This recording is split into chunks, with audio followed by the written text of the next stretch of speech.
প্রিয় বন্ধুরা, আসসালামু আলাইকুম। আপনারা জানেন আমি আমার একটি স্টেটমেন্টের মাধ্যমে উল্লেখ করেছি যে ইউনূসের এই অবৈধ সরকার, এই সরকারকে চলে যেতে হবে এবং একটি তত্ত্বাবধায়ক সরকার আসতে হবে এবং সেই তত্ত্বাবধায়ক সরকারের অধীনে একটি নির্বাচন হতে হবে। তো অনেকেই প্রশ্ন করেছেন যে আমি তো এতদিন তত্ত্বাবধায়ক সরকারের বিপক্ষে ছিলাম, এখন কেন আমি তত্ত্বাবধায়ক সরকারের পক্ষে কথা বলছি।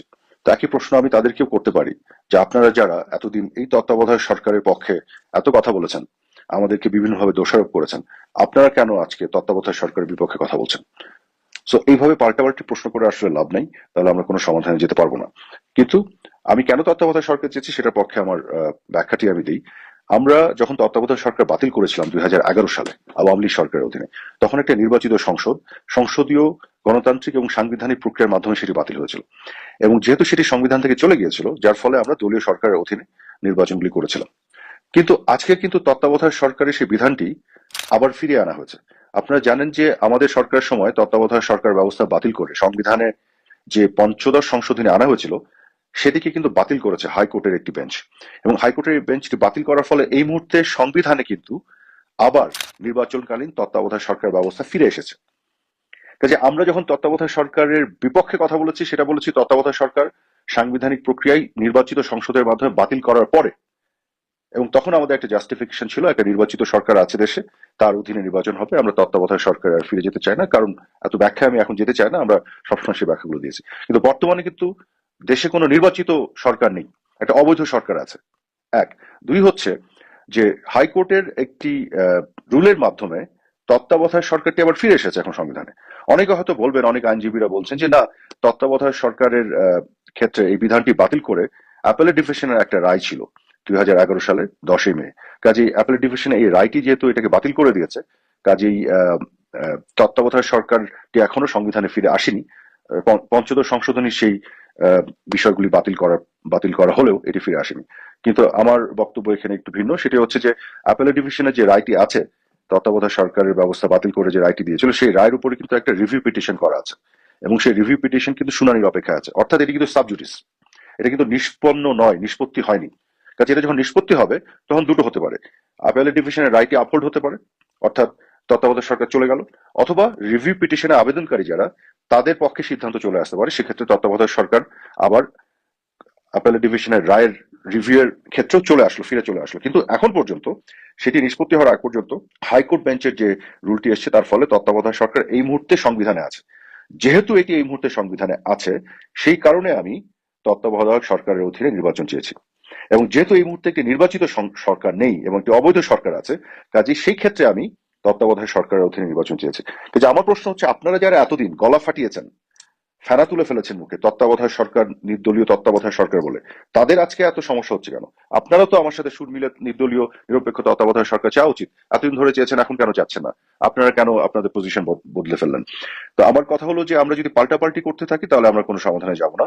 আমাদের সত্যিকার অর্থে একটি নির্বাচন প্রয়োজন এবং সেই নির্বাচনে আমাদের একটি নির্দলীয় নিরপেক্ষ তত্ত্বাবধায়ক সরকার এবং সেই সরকারকে একটা পরিবেশ তৈরি করতে হবে সবার জন্য সমান সুযোগ দেওয়ার। সেই কথাটি কিন্তু আপনারা এতদিন বলে আসছেন, এখন এত কথা বলে আসছেন, এখন সেটা তো সুর পরিবর্তন করে ফেললে হবে না। এই মুহূর্তে ইউনূসের সরকার কি সরকার? এই সরকার তো আওয়ামী লীগের সকল নেতা কর্মীকে জেলে ভরে রেখেছে এবং জিহাদিস যারা, মৌলবাদীদেরকে এবং জঙ্গিদেরকে ছেড়ে দিচ্ছে, সবচেয়ে বড় বড় সন্ত্রাসী ক্রিমিনালদের ছেড়ে দিচ্ছে, এবং গোটা বাংলাদেশে বিভিন্ন জায়গায় আওয়ামী লীগের নেতা কর্মীদের উপর এক ধরনের অত্যাচার জুলুম চলছে, এবং মুক্তিযুদ্ধের চেতনার পক্ষে যারা আছে, গণমাধ্যম থেকে শুরু করে সবার উপর অত্যাচার জুলুম চলছে। এইভাবে একটা ফ্রি অ্যান্ড ফেয়ার নির্বাচন হবে? কাজে ফ্রি অ্যান্ড ফেয়ার নির্বাচনের কথা বলে যারা এতদিন মুখে ফেনা তুলে ফেলেছেন, আমাদেরকে বিভিন্নভাবে দোষ দেওয়ার চেষ্টা করেছেন, আজকে তারা তাদের আসল ক্যারেক্টারটা দেখাচ্ছেন।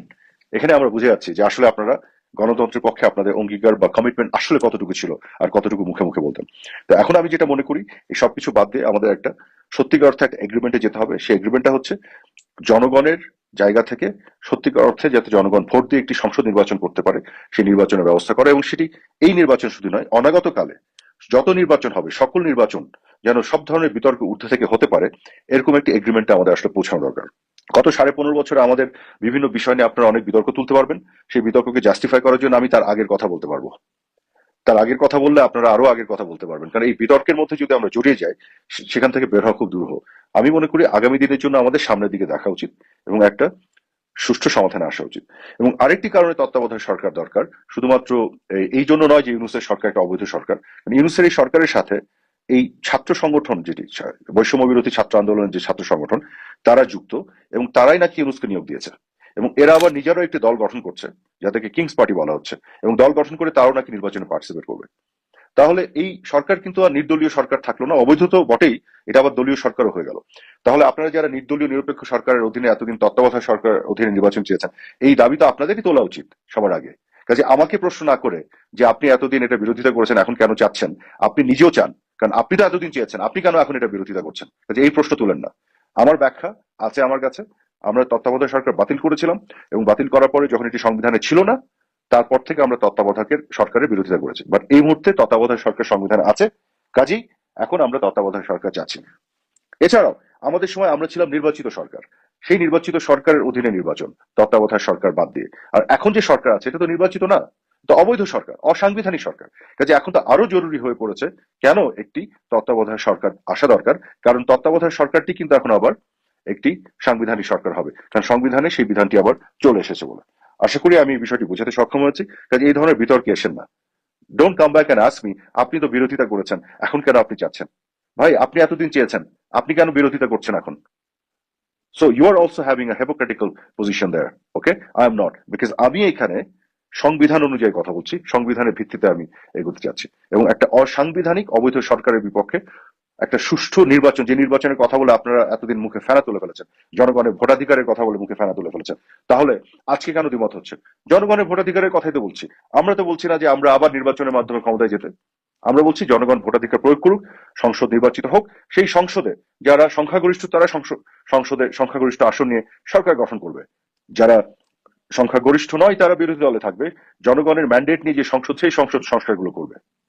তো পরিষ্কার কথা, এখানে তো কোনো দ্বিধাদ্বন্দ্বের কোনো জায়গা নেই। আগামী দিনে যদি পূর্ণাঙ্গভাবে দীর্ঘমেয়াদে এসব সমাধান করতে চান, এখনো সময় আছে, আমি মনে করি এই জায়গায় যেতে হবে, নাহলে পাল্টাপাল্টির এই রাজনীতি কিন্তু শেষ হবে না, এবং সেটি কিন্তু আমাদের কারোর জন্য মঙ্গল হবে না। ধন্যবাদ আপনাদের সবাইকে।